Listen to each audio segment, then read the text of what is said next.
लड़की वालों ने कहा सुन देख ले, निकाह का मसला है, दाढ़ी मुंडेगी तब निकाह होगा। बच्चे ने कहा भाई मैं शादी छोड़ू, मैं दाढ़ी नहीं मुंडाऊंगा। लड़के के बाप ने कहा बेटे इज्जत का सवाल है, बारात लौट गई तो मुआशरे में किसी को मुंह नहीं दिखा पाऊंगा, ऐसा कर तू आज मुंडा ले, निकाह हो जाए फिर रख लेना। उसने बाप का हाथ पकड़ा, कहने लगा अब्बा भी उम्रा करके आए थे, वो तुमने कहा मैं हुजूर की जालियों पे गया तो बेहोश होके गिर गया था। अब्बा बताओ वो कौन सा इश्क था जिसने हुजूर की जालियों पे बेहोश किया था, और ये कौन सा इश्क है जो आज बेटे से दाढ़ी मुंडाने की बात कर रहा है। उसने कहा बाप से जबान लड़ाता है। उसने कहा जब बात हुजूर की हो तो फिर कोई रिश्ता नहीं देखा जाएगा। बात हुजूर की है तो फिर कोई रिश्ता नहीं। उसने कहा अच्छा मेरी इज्जत की परवाह नहीं। उसने कहा मैं तुझसे ज्यादा अपने आका की इज्जत करता हूं, अगर दाढ़ी मुंडा दी तो तेरी इज्जत रह जाएगी और ना मुंडाई तो मेरे आका की इज्जत रह जाएगी। बाप ने कहा सुन अगर नहीं मुंडा रहा ना तो मैं तुझे जायदाद से बेदखल करता हूं, जो ऐश है इशरत है, जो बिल्डिंग है, जो सारा बिजनेस है, आज से एक पाई फूटी पाई तुझे नहीं दूंगा अगर तू मेरी बात नहीं मानेगा। बच्चा सोचता रहा। कुछ देर के बाद ना उसने कहा बता क्या राय है। वो उठा अपनी जगह से, उठ के वहां गया जहां कचड़े का ढेर था, जाके उसने सेहरा उतारा और कचड़े के ढेर पे फेंका। उसने कहा अब्बा तेरी दौलत तुझे मुबारक हो, मेरे नबी की सुन्नत मुझे मुबारक हो, मैं जा रहा हूं और आज के बाद तेरे दरवाजे नहीं आऊंगा। ये कह के नौजवान ने बाप की दौलत और निकाह सारी ठुकरा दिया, लड़की को चला गया। बड़े बाप का बेटा था, खुददार भी था। एक नहीं दो नहीं 6 महीने गुजर गए, लेकिन किसी के आगे हाथ नहीं फैलाया। मिल जाता तो शुक्र कर लेता, ना मिलता तो सब्र कर लेता। बाप ने धक्का दे के निकाल दिया। गुर्बत ने इतना परेशान किया कि एक जोड़े कपड़े में जिंदगी गुजरती रही। मौसम सर्दी का आ गया, फिर गर्मी तो कट गई ना एक कपड़े में, लेकिन सर्दी तो नहीं कट सकती थी। एक दिन ठंड कड़ाके की थी। उसने सोचा कहां जाके लेटूं। ख्याल आया चलो मस्जिद में चलते हैं और किसी सफ में लिपट के बैठ जाते हैं। ये जाके एक सफ में लिपट के बैठा। रात का सन्नाटा, ठंडी कड़ाके की पड़ रही थी। जाके कोने में सफ में सिमट के ना और बैठ गया। एक सफ में सिमट के बैठ गया। उस मोहल्ले का जो सबसे अमीर बंदा था बिस्तर पे लेटा था, उसके ख्वाब में हुजूर तशरीफ ले आते हैं। कहते हैं तू लेटा है और मेरा गुलाम तेरी मस्जिद में सर्दी से ठिठर रहा है। इतना सुना वो उठा, बिस्तर फेंका, मस्जिद में आया, आके तलाश करने लगा कौन है जिसकी मेरे नबी ने मुझे खबर दी है। दौड़ के आया, मस्जिद तलाश कर ली, कहीं नहीं मिला। फिर कहता कोई तो होगा ना जिसके बारे में हुजूर ने बताया है, कहीं तो होगा, आका बिला वजह नहीं कहेंगे। उसने कोना कोना छाना, जब एक सफ को उठाया उसके अंदर वो नौजवान ठंड से लिपटा हुआ था। उसने हाथ पकड़ा, घर लेके आया, अच्छा बिस्तर दिया, लिबास दिया, रात भर उसकी खिदमत की। जब सुबह का सवेरा हुआ है, उसने जब जाने की बात की, उसने कहा मैं जाना चाहता हूं। उसने अमीर ने हाथ जोड़े, कहा यार कुछ दिन मेरे घर रुक जा, तेरे कदमों की बरकत से मेरा घर चमक जाएगा। उसने कहा क्या कह रहे हो, मैं इतनी बरकत वाला कहां हूं। कहा अगर तू बरकत वाला नहीं होता तो तेरी खबर आमीना के लाल ने मुझे न दी होती। यार बता तो सही, तूने कौन सी इबादत की है जिसकी वजह से आका ने तुझे अपनाया है, कौन सी रियाजत करके आया है जिसकी वजह से आका ने तुझे अपनाया है। इतना सुनना था। नौजवान कहता है मुझे तो कोई इबादत याद नहीं है, हाँ इतना जरूर है कि आका की सुन्नत के लिए मैंने परिवार छोड़ दिया है, तब आका करीम ने मुझे अपना लिया है। उसने कहा यार मेहमान बन जा, मैं समझ गया हूं अगर कोई उनके एक तरीके को अपना ले तो वो उसको अपना बना लेते हैं, जो हर कदम उनके तरीके पे चले। बताओ तो सही वो उसको कितनी इज्जत अता फरमा सकते हैं। वाह वाह वाह वाह वाह, जिंदाबाद जिंदाबाद। मेरे नौजवान हुजूर के लिए कुछ करके देखो। कुछ नहीं कर सकते, दाढ़ी रख के देखो, कुर्ता पजामा पहन के देखो। आज ना कटिंग वो कराता जो बीवी को पसंद है, बिच्छू बनवा रहे दाढ़ी। उड़ाने वालों इंतजार न करो, जिस दिन मौत आ गई कब्र में एक एक बाल की जड़ में बिच्छू लटकाया जाएगा।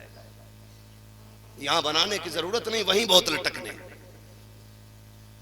कब्र दहशत का घर है और नेक बंदे के लिए खुदा की कसम जन्नत की क्यारी है कब्र। सिर्फ जो हुजूर के सच्चे गुलाम होंगे कब्र उनके लिए आराम की जगह है, वरना अगर रब नाराज है तो मुश्किल मुश्किल है, मुश्किल मुश्किल है। वो कहा था लहद में इश्क रुखे शह का दाग लेके चले, अंधेरी रात सुनी थी चराग लेके चले, तेरे गुलामों का नक्शे कदम है राह खुदा, वो क्या भटक सके जो ये सुराग लेके चले। मैं आपसे अर्ज करना चाहता हूँ खुदारा, बहन बेटियों को वो लिबास दो जो अल्लाह को भी पसंद हो, रसूलुल्लाह को भी पसंद हो। मैं अक्सर एक बात कहता हूँ, बेटियों से कहो दुपट्टे उड़ा करो। लोग कहते हैं इन पे तकरीर करो, नौजवान कहता है इनके दुपट्टे पे तकरीर करना। मैं कहता हूँ तकरीर की जरूरत नहीं है, तू टोपी ओढ़ना लाजिम कर ले, बेटियां दुपट्टों को लाजिम कर लेंगे। हमने टोपियां छोड़ दी, बेटियों ने दुपट्टे ओढ़ना छोड़ दी। तुम दुपट्टे उन पे लाजिम ना करो, सिर्फ टोपियों के आदी हो जाओ। गैरत बहन की दुपट्टे को उतरने नहीं देगी। जब हमारे सरों पे टोपियां नहीं तो किस मुंह से कहेंगे दुपट्टा ओढ़ो। इसलिए लाजिम है हम सब पे, सिर्फ नमाज के लिए नहीं, हमें हर वक्त सर पे टोपी रखनी चाहिए। यह हमारे हुजूर का दिया हुआ तरीका है। करेंगे इंशाअल्लाह, सारे वादा करें इंशाअल्लाह। हम आपसे बस इतनी गुजारिश करेंगे, आप हुजूर की दी हुई शरीयत को लाजिम करें। बहन बेटियों से गुजारिश है, कभी सर से दुपट्टा उतरने लगे हुजूर की कुर्बानी याद करना, वरना याद रख क़यामत में जब नफ्सी नफ्सी का आलम होगा ना, सैयदा ज़ैनब ने कलाई पकड़ के पूछ लिया, सुन मेरे भाई की लाश पे घोड़े दौड़ रहे थे, मैंने तब दुपट्टा नहीं छोड़ा, तूने भाई के सेहरे पे दुपट्टा गले से भी उतार दिया था। कोई जवाब होगा? खातून जन्नत ये कहे कि मैं गुर्बत में पूरी जिंदगी काट आई, मैंने ऊंट की खाल तो ओढ़ी लेकिन नबी की शरीयत पे आंच नहीं आने दी। पता तेरी शान मेरी शान से बड़ी थी। आज लोग पूछा करते घर में झगड़े, जायका नहीं है खानों में। मैं कहता हूं खुदा की कसम, ये जायके मसालों की वजह से खराब नहीं, हमारी बदअमालियों की बुनियाद पे खराब हो रहा है। बदअमालियों की बुनियाद पे गारंटी देता हूं, जाओ मसाला किसी भी कंपनी का हो, बहन बेटी दुरूद पढ़ के खाना बनाना शुरू करे। मसाले में अगरचे खोट होगी लेकिन दुरूद की बरकत तेरे खाने को मजेदार बना देगी, गारंटी है मेरी। आज ना बीमार हो रहे, जिसे देखो लीवर का मरीज, गुर्दा, वो कह रहे मैदा काम ही नहीं कर रहा मौलवी साहब, जब खालू खट्टी डकारे आ रही है, मौलवी हकीम नहीं। क्या चाहते हो कि गैस की गोलियां भी यही बेचे? एक थैला दवा का भी लेकर चले, किसी गोली की जरूरत नहीं। वजीफा मैं बता देता हूं, जब खाना खाने बैठो पहले बिस्मिल्लाह पढ़ लिया करो, जब खा के उठा करो सिर्फ अल्हम्दुलिल्लाह कह दिया करो। ये 2 टेबलेट एक खाने से पहले लेनी है, एक खाने के बाद लेनी है, इसको लाजिम कर लो। खुदा की कसम कभी लीवर खराब नहीं हो सकता। वाह वाह वाह वाह वाह वाह वाह, जिंदाबाद जिंदाबाद। ये 2 गोलियां लाजिम कर लो खाली, एक खाने से पहले लेनी है, एक खाने के बाद, एक खाने के बाद लेनी है। मगर मालूम है ना इसमें गड़बड़ क्या होती है? गड़बड़ ये होती है, इसमें आपने खाना खाया ना, उसके बाद जो आपके अंदर बीमारी वाली गोली जाती है वो कौन सी होती है? सब ठीक था लेकिन मिर्च तेज थी, ये लीवर में कैंसर पैदा करेगी। सही बता रहा हूं? हक है, हक है। क्या हम इन नेमतों के लायक थे? क्या हमारा मुंह इस लायक था जो ये मिलता? खुदा की कसम 24 घंटे नाफरमानियां की हैं। एहसान मानो अपने रब का कि तुमने नाशुक्री की, हमने नाशुक्री की। रात भर नाशुक्री करते, रात भर पबजी और गेम खेलते खेलते आंख लग गई। उठना तो फजर में था, 10 बजे सो के उठे हैं, फजर छोड़ी, रात भर उसकी नाफरमानी में गुजारी। लेकिन एहसान मान, जब आंख खुलती है, तेरी आंख खुलने से पहले मक्खन पराठे तेरे दस्तरखान पे होते हैं। अभी तू उठ के नहीं आया कि दूध जैसी नेमत तेरे दस्तरखान पे आ जाती है। एहसान मान, उसने नाश्ता बंद नहीं नहीं किया है। फिर तूने नाश्ता किया, यारों के साथ गुलछर्रे उड़ाए, चौक में बैठ के इसकी ग़ीबत उसकी चुगली, इसकी बुराई उसकी सरकार, इसकी गिराई उसकी बनाई। यही करते करते ज़ोहर का वक्त बीत जाता है। फिर तूने ज़ोहर छोड़ दी, शुक्रमान मर अदा कर रब का कि तूने उसकी नाफरमानी की, लेकिन उसने दोपहर का खाना बंद नहीं किया। फिर गोश्त तरह तरह का तेरे दस्तरखान पे, तरह तरह की रोटियां तेरे दस्तरखान पे है, कुछ भी बंद नहीं किया गया। एहसान मान अपने रब का, हम तुम नाशुक्री करते रहे लेकिन वो फिर भी देता रहा है।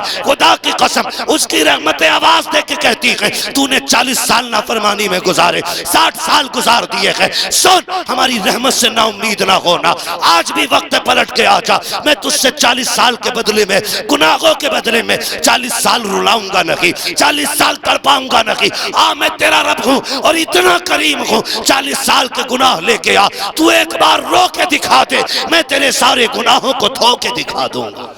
वाह वाह वाह वाह, जिंदाबाद जिंदाबाद, वाह वाह वाह वाह। करम है कोई साइल ही नहीं, क्या कहने, राह दिखलाए किसे रह रवे मंजिल ही नहीं।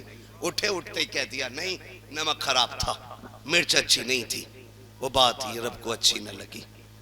ऐसी बीमारी लीवर में लगाई, करोड़पति है, हीरे सोना चांदी सब कुछ है, लेकिन भुनी मछली सामने रखी है, मगर हाथ नहीं लगा सकता। क्या करना है, अब तुझे दाल का पानी पीना है, अब तुझे बिना नमक मिर्च की तोरी खानी है, अब नहीं खा सकता। तूने कहा था नमक ज्यादा है, तूने कहा था मजा नहीं आया। अपनी औकात देखता और मेरे इनामात देखता।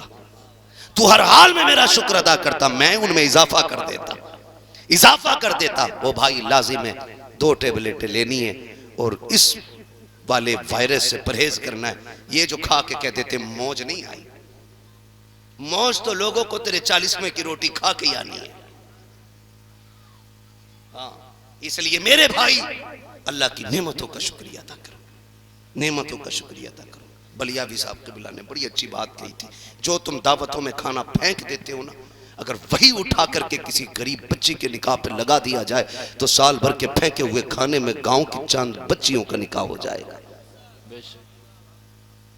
लेकिन ये भी कड़वी सच्चाई है। मेरे भाई ने मुझसे एक फरमाइश की थी, मगर मजबूर हूं मैं, थोड़ा सा वक्त की वजह से मैं वो फरमाइश पूरी नहीं कर सकता। बस अपनी बात पूरी करके मैं बात समेटने लगा हूं। अल्लाह करे ये बात जहन में आ जाए, जहन में आ जाए ये बातें। खाली वाह वाह करके तकरीरें करा के जन्नत बांट के चले जाना ये काफ़ी नहीं है। वो जन्नत हमें बांटना आती भी नहीं और बांट भी नहीं सकते। जन्नत हमारे बाप की नहीं है, जन्नत रसूल पाक की है। जन्नत उसे मिलेगी जिसे हुजूर चाहेंगे। बस ये बात ज़हन में रखिएगा। हुजूर को राज़ी करने की कोशिश करनी है, हुजूर को राज़ी करने की कोशिश। शादी ब्याह के अंदर ये जो तबाहकारियाँ हैं, दावत एक की होती है ना, एक मोटरसाइकिल पे 4 बैठ के जा रहे हैं, वो तो और लंबी नहीं होती है, वरना 5 बैठ जाए। वलीमे का कार्ड एक के आया तो कह रहा तू भी बैठ जा, स्टैंडिंग में ले गया सबको बैठा के। हमारा दीन ये कहता है जिसकी दावत हो वही खाने जाए, बगैर दावत के किसी दस्तरखान पे जाना अपने आप को जलील करना है। ये हमारा दीन सिखाता है। डॉक्टर इकबाल की फिर वही बात, तेरे दामन में है किसी लालो जवाहर की कमी, तू किसी और के दामन की तरफ क्यों देखे, क्यों देखे। क्या नहीं दिया इस्लाम ने, पंचायत से लेके दावत तक का खाना इस्लाम सिखा रहा है। मगर होता क्या, दावत एक की है तो 4 बैठ जाए। वो तो डंडे बंद नहीं सकते, वरना बांध के लटका के ले जाए। जानते हो, आपसे एक मशवरा है मेरा। पहली बात तो बारात का इस्लाम में कोई तसव्वुर ही नहीं है। ये उलमा बैठे पूछ लेना, बारात के लिए अरबी लुगत में कोई स्पेशल लफ्ज है ही नहीं, क्योंकि इस्लाम में इसका तसव्वुर ही नहीं है। ये तो बेगैरती से जाके खा के आते हैं बेटी वाले के घर, और ऊपर से धौंस के साथ। बोटी इससे बड़ी नहीं होनी चाहिए और हड्डी ना आ जाए। क्यों, बारात में बगले आने जो बिना चबाए खाएंगे। बोझ ना बन बेटी वालों पर, बोझ ना बनो। अल्लाह तौफीक दे तो गरीब का बोझ हल्का कर दो, अल्लाह आखिरत में तुम्हारे गुनाहों का वजन हल्का कर देगा। यह असल चीज है, यही असल है। कोशिश ये करें अल्लाह और उसका रसूल राजी हो जाए, अल्लाह और उसका रसूल राजी हो जाए। हुजूर से प्यार करें, हुजूर से वफा करें। कई बार तुमने नहीं देखा है, जब कहीं खाना चलता है ना, लड़की के बाप को ढूंढना, आज तक ना ढूंढा हो तो आज के बाद ढूंढना। देखना कि जब बारात खाना खाती है तो लड़की के बाप का क्या हाल होता है। देखना किसी कोने में खड़ा होगा, या तो यूं हाथ होंगे या यूं होंगे, वो आंखों से देखता होगा लेकिन दिल से कहता होगा मालिक लाज रख लेना। एक मेहमान भी भूखा चला गया, पूरी जिंदगी मेरी बेटी को ताना मिलेगा, मेरी बेटी ससुराल में सुख से नहीं रह पाएगी। अगर एक बंदा भी भूखा चला गया, मेरी बेटी जीते जी मर जाएगी। वो कोने में खड़े होके ये रो रो के कहता होता है। गरीब अलग मुसल्ला बिछा के रो रहा है, लेकिन बेटे वाला आज फिरौन बना है, आज शद्दाद बना है। यूं आस्तीने करके, बोटी ठीक है, मसाला सही है, नमक तो कम ज्यादा नहीं है। जो चापलोस टाइप के होते कहते प्रधान मजा आ गया। बता रहा हूं आपको, जो चापलोस ठलुए होते वो कहते प्रधान मजा आ गया। जैसी तुम्हारी बारात का गाना किसी का नहीं मिला। और जो दलाल टाइप के होते हैं ना, वो कहते हैं ठीक तो है लेकिन धमक ज्यादा था। इतना जुमला एक बाप की 17 साल की मेहनत पे पानी फेर देता है। आपको क्या लगता है ये 6 घंटे पका हुआ कोरमा है, 3 घंटे की लगी हुई रोटी है, 12 घंटे में समेटा गया दस्तरखान है? नहीं, एक बाप के 18 साल लगे हैं इस खाने में, मां की 25 साल की मेहनत है इसमें। बेटी के ये जो खाना खा रहे हो, इसमें 17 साल की मेहनत लगी है। इस खाने में ऐब ना निकालना।